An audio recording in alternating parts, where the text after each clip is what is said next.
Hey, Hi. guess what? What? We are not in the office. We are on location. It's Friday Live. It's not Friday. SeAnDawn. It's SeAnDawn. It's not Friday. And we are live behind a studio audience. Studio audience. Yeah, come on, studio audience. Hey! They may be our biggest fans, and we're heading to a fun event right now. So, a couple things here about the setup before we go with what we're happening here. If you see things crash, It's okay. just wait a second. You'll see a different perspective of us. We have our camera mounted on a moon roof here, in the car, upside down, and we'll see what happens. Right? Let's see what happens.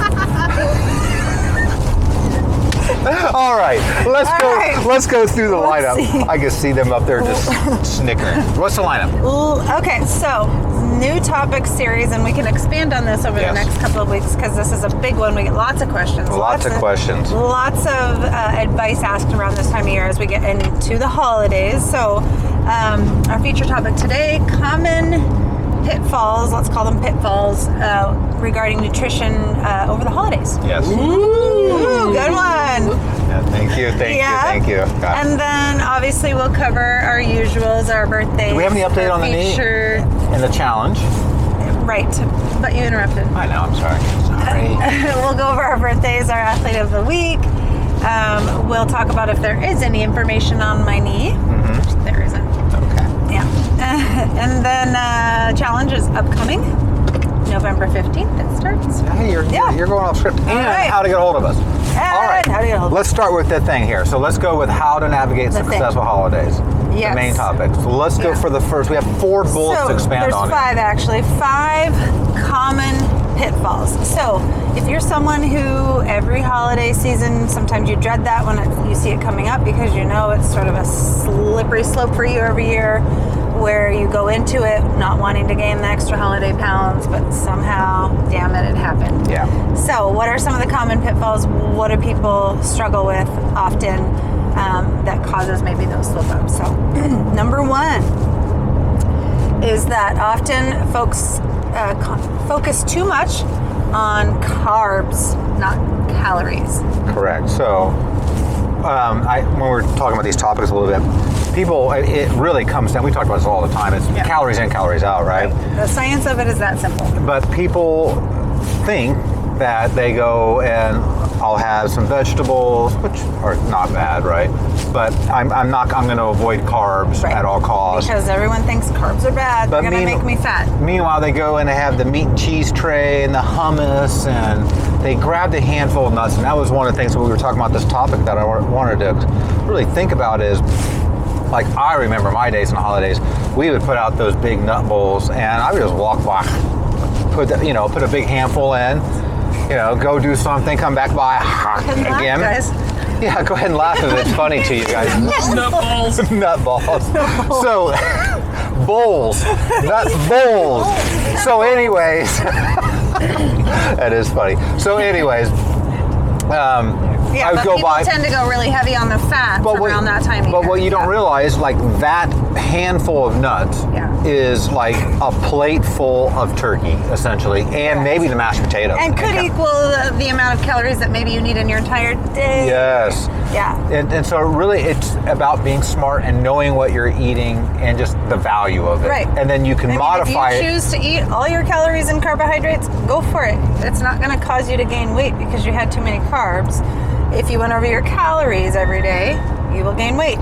If you stay under your overall calories, what that should be for you, you'll maintain. Yeah, and so we talk about this a lot before about intuitive eating, and intuitive is not intuitive until you know what it is for you, right? I mean, you don't come out and say, here's how I eat. And so like how you work with clients is you just look at their eating habits, and then you teach them. Like, this is the value of this, and if you made these little changes, it's kind of like rearranging your plate a little bit. You could be in your ideal space and still get the things you want, and see the results that you're hoping for. And so for the people that we've worked with that are doing intuitive eating, right, I'm going to tell you right now, it's the holidays on Thanksgiving and Christmas, eat like you want. It's Right. all the parties and stuff that happen. That's where you really have to use your intuitive eating. Right. It tends to be a whole like a season for people, not just 1 or 2 days of celebrating. So. Yeah. Okay. Next one. So another common pitfall that we see is that people focus too much on cardio. They think the cardio burn is going to burn all those extra calories instead of resistance training, strength training, or weightlifting, Yeah. in other words. So you want to get the most bang for your buck in your workout. How do you get that? It's not cardio. It's not cardio at all. It is resistance strength training. It's building muscle. It is, and the beauty of this is, it doesn't take as long to do either, right? Right. I mean, I can't remember. I'm going to mess this up, but you'll get the gist.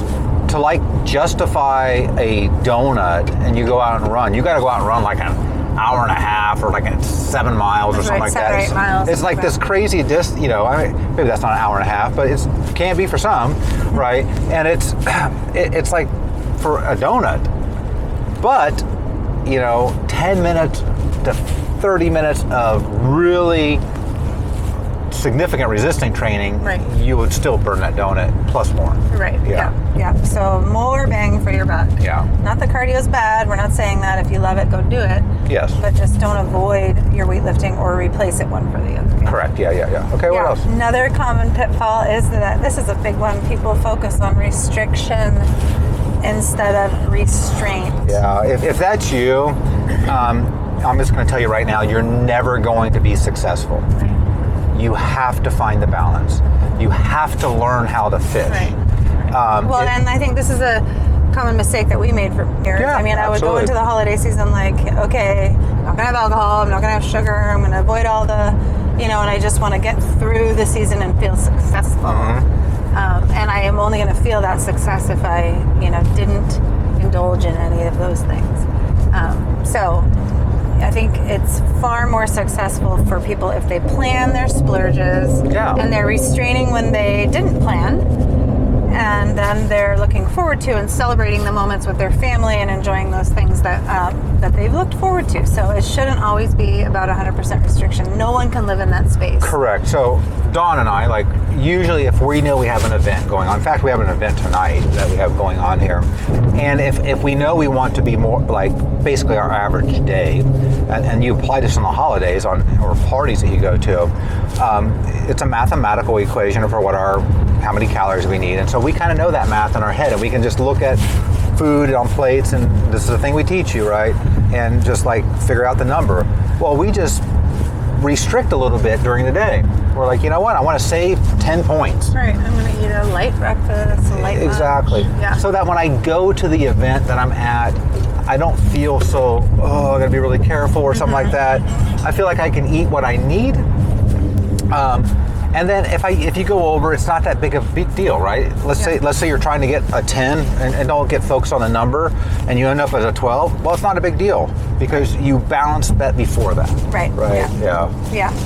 That's a big one. Yeah. Yeah, it's a really big one. Yeah. What else you got? Perfection. People focus on perfection instead of consistency, and so this goes, Well, let's just use this. Let's use this on as an example on this one. That's great example for us when we were doing our small off squat routine, and we were doing what the hell is the nutrition thing?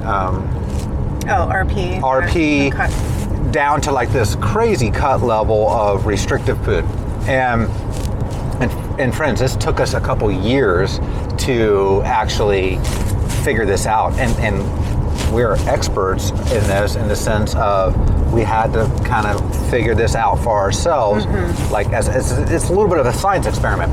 So we would be we were all in, and we go for these crazy 90-day challenges. All in, and man, we leave nothing off the list. But then, we would go to Mexico, all inclusive. And what happened? We turned into a-holes with food. We just feel terrible. Food, eating, drinking, or food, I said eating, double same thing, right? Food, desserts, eating, drinking, right? All the things you haven't had in a while. And I'm just hand on my hand, and just going like crazy on it. Okay, we'll be really restricted when we get back. And then all of a sudden the next time, we get really restricted when we get back. Yeah. And then we go again, we do the same thing. And then we don't feel good.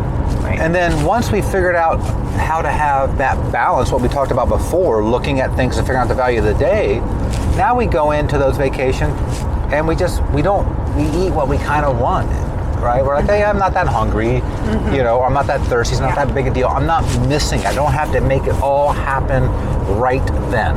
Right? It doesn't have to all be right now. It's not that credit card mentality. It never will be. I'm not worried anymore that this might be the last time I get this special thing. Yes. It's not, I have to eat it all because I'm not going to see this again for another 90 days or whatever. Yeah. And that's really... I think for most people, it creates that disordered eating. It creates a bad relationship with food. And it creates that yo-yo cycling that people can't get out of. Which you and I, we were just saying, we were in that for forever, right? And it's challenging. And it's no fun to be in. If you're a type A person, that's usually how you are. And then you fall off the wagon and you're like, well, I'm off the wagon. I might as well just walk here next to the wagon for a bit, continue to eat like an asshole, and then I'll jump back on. And you just don't have a really balanced life at all. What else you got? Last one is that there's too much focus on motivation instead of momentum. So motivation, we talk about that a lot. It's going to come and go. You can't rely on when I feel motivated, I'm going to go to the gym, because 9 days out of 10, you probably won't feel motivated.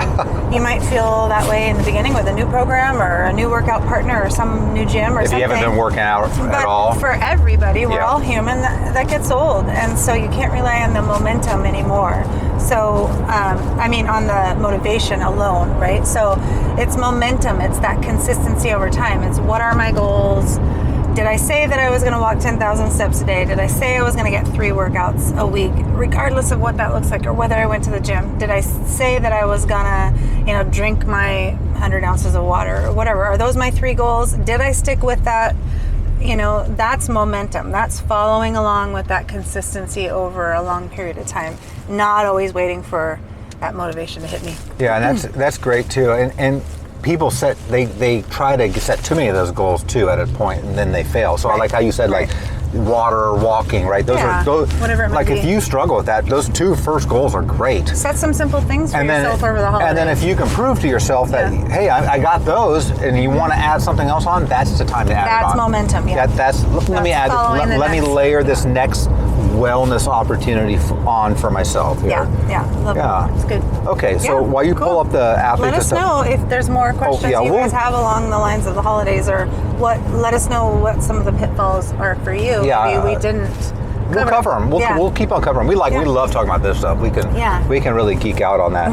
So as you said, there's nothing new for your knee right now. We're still waiting on the 20th. Just still waiting on getting those few appointments scheduled and whatnot. So great. I should know by next week. And as a reminder, it's December 20th. December 20th. I can't remember. I looked it up today. It was like 54 days or something like that. I think you said 48 days last 48 night. days. Okay. Like I guess it would be 47 today then. Because I was curious. That'll be fun for you to document. You'll have something to do. I like documenting. Have you not noticed this? And then challenge update. So we're going to do a separate video for the core challenge, but it's going to last through the end of the year. Yeah, so it starts November 15th and it'll go through the end of the year. So it'll be a 6-week, and it's core related. So something you can do anytime, regardless of where you are, gym or not. Perfect. So it'll be a fun little midnight challenge. Okay, athlete birthdays. Who do we have? Athlete birthdays, we have Tanner Backus, Ray Jean, and Greg Ross, a couple of newer athletes. Happy birthday to you. Brenda Peterson. Did Brenda Peterson? That did not show up. I don't think she's in the system. I don't know. Studio audience here. All right, how about... Brenda Wenzel. Our studio audience. Hey, you are. Sorry, if you don't know what that is, that's funny. They're awfully quiet. It's rare for them. Okay, featured athlete. And our featured And we athlete. all love this featured athlete, even our audience. She's one of our faves, Julie Dostie. Julie Dostie. Our studio audience knows her. So, Julie might work with our studio audience here. Julie's great. And in fact, didn't we looked back in Wodify records, and I think Julie Dostie was our longest standing athlete. If not, she's on the podium between 1, 2, and 3. And if you ever can think of someone more consistent than Julie Dostie over the years, I would like to know. Julie is an example of faithful. consistency over time and layering in the things that she needs. Always having a goal, so and she just plugs away. Julie comes to 5 a.m., so it's a coach I class. So I'll Coach you class? Class I coach, sorry. Class I coach, that's funny. I coach, and I'm just always I'm in awe that she comes in, she warms up on the bike, she has a stretching routine. First athlete there every morning. Every morning. Consistent with it. Yeah. Consistent. In fact, if we don't see Julie, I ask. Worry and we are you call okay? her. Because that's how consistent Faithful, she is. So yeah. good job, So, Julie, yeah, and she's thank you awesome. for being such a valuable member.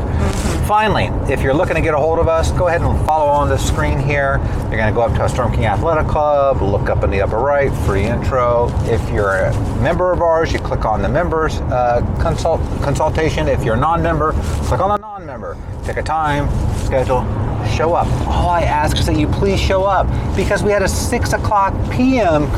person scheduled. Guess what? So No show.